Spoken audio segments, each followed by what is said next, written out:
అయిపోయింది. ఒక్క 1 మినిట్ ఇట్లా వదిలేసి స్టవ్ అయితే ఆఫ్ చేసేద్దాం ఇక మనం.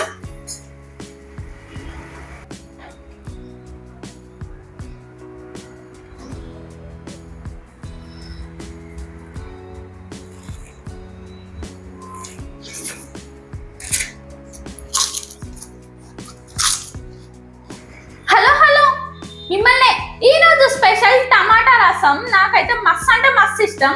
ఈ రసంని నాకు మా అమ్మ నేర్పించింది. టేస్ట్ సూపర్ ఉంటది. సింపుల్ గా మస్తు టేస్టీగా ఎట్లా ప్రిపేర్ చేయాలో చూద్దాం. వీడియో స్కిప్ చేయకుండా మొత్తం చూసేయండి. వీడియో స్టార్ట్ చేసేద్దాం. చూడండి, ఫస్ట్ అయితే మనకు రసం వేయడానికి ఇవన్నీ కావాలి. ఏంటివేంటివి ఒక్కసారి చూడండి.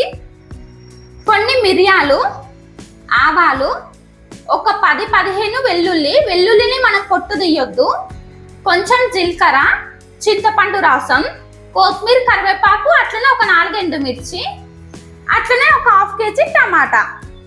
ఇవే మనకి టమాటా రసం కోసం కావాల్సినవి.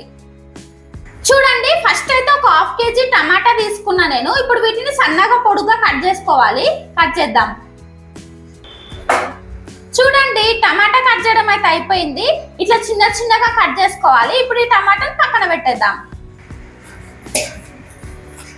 చారు వేయడానికి ఒక గిన్నె తీసుకోవాలి. ఫస్ట్ కొంచెం ఆయిల్ వేయాలి.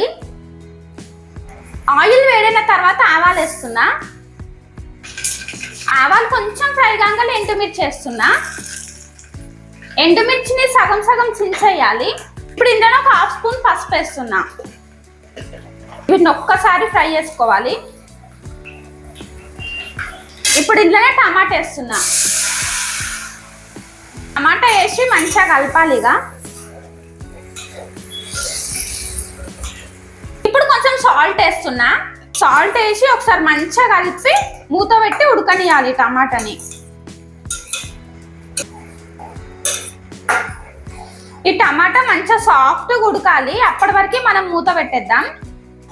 ఇటు రసం అవుతుంది కదా, రసంలోకి వేడివేడి అన్నం సూపర్గా ఉంటుంది కదా, అందుకే అటు సైడ్ రైస్ గిట్లా పెట్టేసిన. ఇది చారాయి వరకు రైస్ అవుతుంది, వేడివేడిగా తినొచ్చు. ఇక ఒక 5 మినిట్స్ దీన్ని వదిలేద్దాం. మంచిగా మెత్తగా ఉడుకుతుంది టమాటా.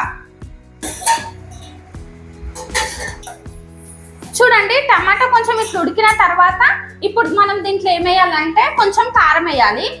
1 స్పూన్ కారం వేస్తున్నా. కారం కొంచెమే వేసిన, ఎందుకంటే మనం మిరియాలు ఇట్లా వేస్తాం కదా, మళ్ళీ ఎక్కువ అయిపోతుంది. ఈ కారం వేసి ఒకసారి కలుపుదాం. మంచిగా సాఫ్ట్గా అయిపోయింది టమాటా మొత్తం. మస్తు సాఫ్ట్గా అయింది. ఇప్పుడు దీంట్లో మనం చింతపండు రసం వేయాలి. ఇప్పుడు ఇట్లా కలిపిన తర్వాత మనకి రసంకి ఎన్ని వాటర్ కావాలో అన్ని ఇప్పుడే పోయాలి. ఇక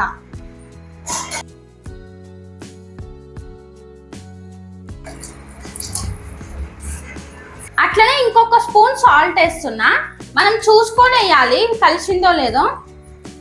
ఫస్ట్ కొంచెం వేసినా, మళ్ళీ ఇప్పుడు కొంచెం వేసినా.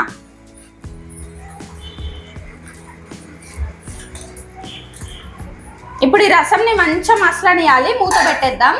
అప్పటి వరకు మనం మిరియాలు, వెల్లుల్లి గిట్టుంది కదా, వాటిని కొంచెం మెత్తగా దంచాలి. చూపిస్తాగండి.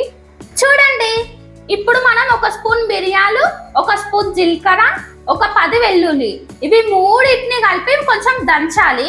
మిక్సీ జార్లో వేయకండి, మరీ పేస్ట్ అయిపోతుంది. రోట్లనైనా సరే కొంచెం దంచాలి ఇవి మూడింటిని కలిపి.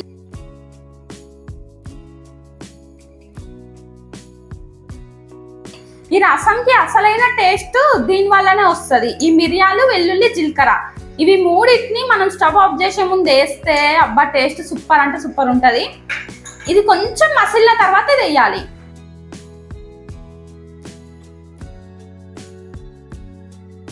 ఇప్పుడు దీంట్లో మనం ఈ మిరియాలకి వేసేద్దాం. ఇక ఇది మొత్తం వేయాలి. ఇది వేసి మంచిగా కలపాలి ఒకసారి. అబ్బా వేయడంతో స్మెల్ అయితే మస్తు వస్తుంది.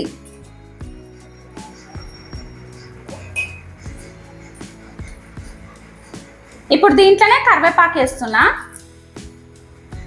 కొత్తిమీర,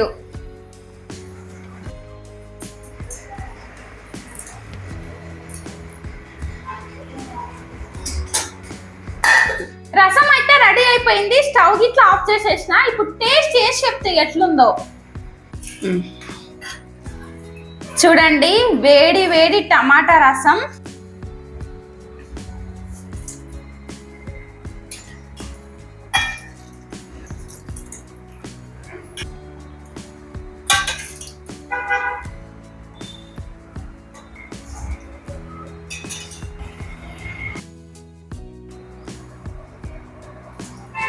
చూడండి, వేడి వేడి రైస్ టమాటా రసం అయితే రెడీగా ఉంది. ఇప్పుడు టేస్ట్ చేసి చెప్తే ఎట్లున్నాయో. అట్లనే పాపడాలు ఇట్లా రెడీగా ఉన్నాయి. రసం అంటే పాపడాలు ఉండాల్సిందే కదా మనకు సైడ్కి. ఇప్పుడు టేస్ట్ చేస్తేగా టేస్టింగ్ టైం. నాకు మస్తు ఇష్టమైన రసం.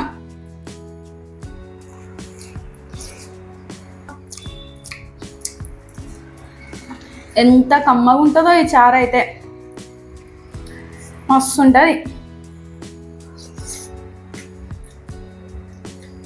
సైడ్కి పాపడ్.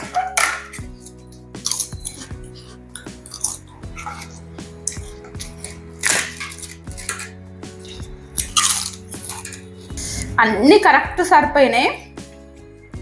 ఏ కర్రీ చేసినా పక్కకు మాత్రం ఇట్లా ఒక రసం ఉండాల్సిందే. మా అమ్మ అయితే ఎండాకాలం అని రోజు ఒక చారు చేస్తుంది, రోజు ఒక వెరైటీ చారు చేస్తుంది. ఏ కూరని సైడ్కి చారు చేస్తుంది, ఏవేవో చారు చేస్తుంది, కానీ మస్తు ఉంటున్నాయి. టమాటా చారు అన్నా టమాటా రసం అన్నా ఒకటే కదా. చారు అనొచ్చు, రసం అనొచ్చు. మీరేమంటారు కామెంట్ చేయండి. మేమైతే ఎక్కువ టమాటా చారు అంటాం.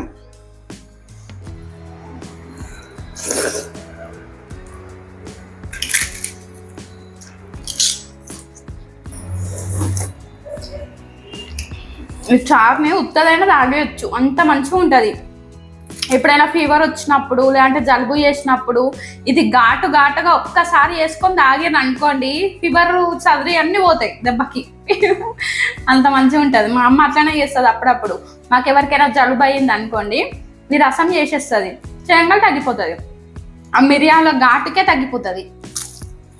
టమాటా రసం అయితే అదిరిపోయింది. మీరు ఇట్లా పక్కా ట్రై చేయండి. ట్రై చేసిన తర్వాత నాకు కామెంట్ చేసి చెప్పండి, ఓకేనా? ఈ వీడియో మీకు నచ్చితే ఏం చేయాలో తెలుసు కదా, లైక్ చేయండి, కామెంట్ చేయండి, అట్లనే సబ్స్క్రైబ్ చేయడం మాత్రం అస్సలు మర్చిపోకండి. Thank you for watching. Bye.